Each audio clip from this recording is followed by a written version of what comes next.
با درود خدمت همه شما دوستان عزیز، امیدوارم که حالتون خوب باشه، لحظات خیلی خوبی رو پشت سر گذاشته باشید.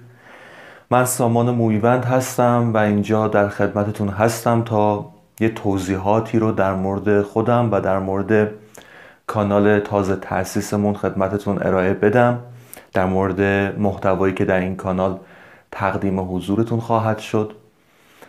لازم دونستم این ویدیو رو ضبط کنم چون که در ادامه فعالیت کانالمون ممکنه برخی از دوستانی که برنامه‌های ما رو تماشا میکنن سوالاتی پیرامون من و پیرامون کانالمون در مورد پیشینه من براشون پیش بیاد که سعی میکنم در این ویدیو به این سوالات پاسخ بدم تا دوستان ابهامی در مورد من و کانالی که ایجاد کردم براشون باقی نمونه. در ابتدا اجازه بدید یه خورده راجع به خودم و پیشینه کاریم خدمتتون توضیح بدم. من سامان مومیوند هستم، 23 سالمه و علاقه‌مند و پژوهشگر حوزه فلسفه هستم.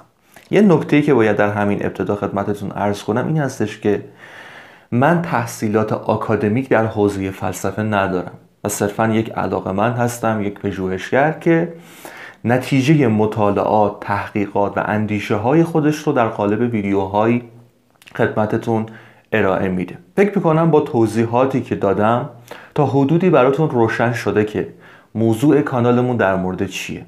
ما در مورد فلسفه در این کانال صحبت میکنیم، در مورد مسائل مهم انسانی که در ادامه بیشتر راجع به این محتوا خدمتتون توضیح خواهم داد. من قبل از اینکه این کانال رو تأسیس کنم یه مدتی در حوزه سینما تولید محتوا می‌کردم. یه کانالی داشتم که در اونجا ویدیوهایی در مورد سینما، در مورد فیلم‌های مختلف اونجا آپلود می‌کردم.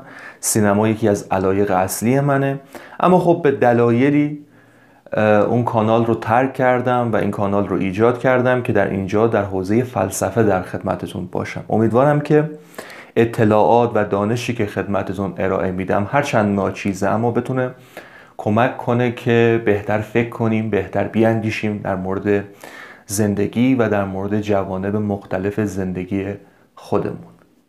اما بیاییم در مورد این سوال اصلی که ما در کانالمون چه محتوایی رو خدمتتون تقدیم خواهیم کرد صحبت کنیم. به چه موضوعاتی میپردازیم؟ من در این کانال در مورد موضوعات و مسائل فلسفی و مهم زندگی انسان صحبت خواهم کرد. موضوعاتی که در حوزه علوم انسانی هستش و دغدغه و پرسش نوع انسانه. ما انسان ها از اون جهت که انسانیم و با همدیگه مشترکیم و در جهانی زندگی میکنیم که خیلی از ابعادش هنوز برای ما ناشناخته است، سوالاتی توی ذهنمون هست که من سعی میکنم که توی هر برنامه بیایم راجع به اون سوالات صحبت کنیم، راجع به مسائل مهمی که در زندگی انسان وجود داره صحبت کنیم. مسائلی که فکر میکنم حداقل هممون یک بار به اونها فکر کردیم، در مورد خودمون انسان، در مورد الهیات، در مورد جامعه و در مورد خیلی از مسائل دیگه.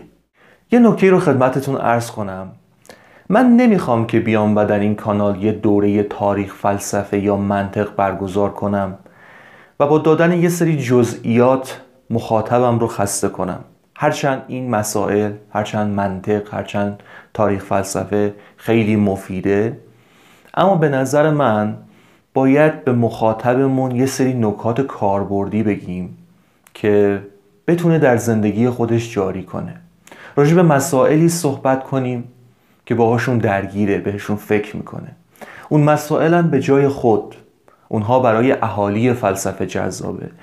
من در خلوت خودم به این مسائل میپردازم، به مسائل جزئی فلسفه میپردازم، اما فکر میکنم اینها خیلی نمیتونه برای مخاطب من جذابیت داشته باشه و اساساً خیلی هم کاربردی نداره دونستن یه سری جزئیات. پس من سعی میکنم که محتوایی که خدمتتون ارائه میدم رو خیلی کاربردی کنم و با استفاده از موضوعاتی که خودتون بهم پیشنهاد میدید براتون ویدیو بسازم.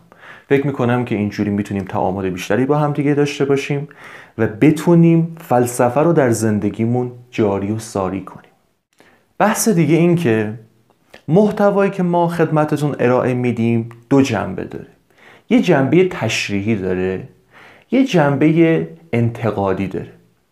من سعی میکنم موضوعاتی که انتخاب میکنم و براتون ویدیو میسازم رو در این دو سطح بررسی کنم.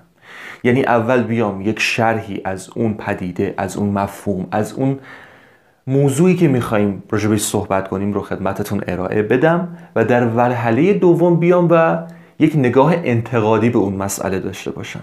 نمیخوام صرفا تشریح کنم، نمیخوام صرفا اینجا یه توضیحاتی رو خدمتتون ارائه بدم که شما به راحتی با یه سرچ کردن توی اینترنت میتونید به اون مطالب دسترسی پیدا کنید. میخوام یکم عمیق‌تر به مسائل نگاه کنیم. میخوایم علاوه بر این که مسائل رو تشریح میکنیم با استفاده از منابع و اسنادی که بتونیم بهشون اتکا کنیم، بیایم و علاوه بر اون سعی کنیم یک نگاه انتقادی داشته باشیم نسبت به اون مسئله. نگاه انتقادی به شدت میتونه بر اون مسئله‌ای که داریم بررسی میکنیم نور بتابانه و هر چقدر نور بر یک مسئله تابیده بشه، زوایای پنهان و تاریک اون مسئله کمتر میشه و طبیعتاً شناخت ما هم نسبت به اون مسئله بالاتر میره. یه نکته دیگه این که محتوایی که خدمتتون ارائه میدم خب بخشیش طبیعتاً نقل قوله یا بخشیش مطالبی هستش که ما مستقیما از کتاب‌ها و منابع متعدد تو ویدیوها آوردیم و استفاده میکنیم. در اینجا من سعی میکنم که نهایت امانتداری رو داشته باشم، نهایت تعهد نسبت به اون منبع رو داشته باشم و مطالب رو با امانتداری خدمتتون ارائه بدم. به غیر از اون خب یه سری صحبت ها هست، یه سری تحلیل ها هست که حاصل مطالعه خودمه، اندیشه های خودمه و در هر دو صورت میخوام این رو بگم که من مسئولیت صحبت هایی که انجام میدم، چه نقل قول یا رفرنس هایی که به کتاب های دیگه میدیم، چه تحلیل ها و صحبت های خودم رو، من در هر دو صورت مسئولیتشون رو کاملا میپذیرم و اگر صحبتی کردم و در این کانال آپلود شد و خدمتتون تقدیم شد، من مسئولیت اون صحبت ها رو میپذیرم و طبیعتاً پاسخگو هم هستم اگر نیاز بود. یه نکته دیگر رو هم خدمتتون عرض کنم که منی که اینجا ایستادم و قرار برنامه‌هایی رو تقدیمتون کنم که امیدوارم دوست داشته باشید، به عنوان یک آدمی اینجا هستم که یه سری اندیشه ها، نظرات و سوالات داره که میخواد با دوستاش یا مخاطباش به اشتراک بگذاره. نه آدمی هستم که احساس کنم از کسی متمایزم یا دانش من از دانش کسی بیشتره، ابداً این گونه نیست. نه آدمی هستم که دوست دارم از یک موضع نصیحت کننده‌ای حرف بزنم یا حرفم شبیه به نصیحت کردن باشه، ابداً این گونه نیست. من یه سری اندیشه ها دارم که میخوام با شما هم با اشتراک بگذارم. هم من از شما یاد میگیرم با تعاملتون، با اشتراک گذاری نظرهاتون و هم امیدوارم شما اگر چیزی در صحبت‌های من به دردتون خورد ازش استفاده کنید و بهره ببرید. میخوایم با همدیگه تعامل داشته باشیم، در کنار همدیگه راجع به مسائل مهم زندگیمون فکر کنیم، بیاندیشیم و سعی کنیم راه چاره‌ای برای مشکلاتمون پیدا کنیم. همین و همین. این توضیحاتی بود که خواستم در این ویدیو خدمتتون عرض کنم. در آینده وقتی ویدیو بسازم، برنامه‌های بیشتری تقدیمتون کنیم، مطمئنم که اگر ابهامی باشه تا حدود زیادی برطرف میشه. اگر ابهامی به هر حال در صحبتام باقی مونده بود. خیلی ممنون از توجهتون. تا برنامه‌های بعدی، بدرود.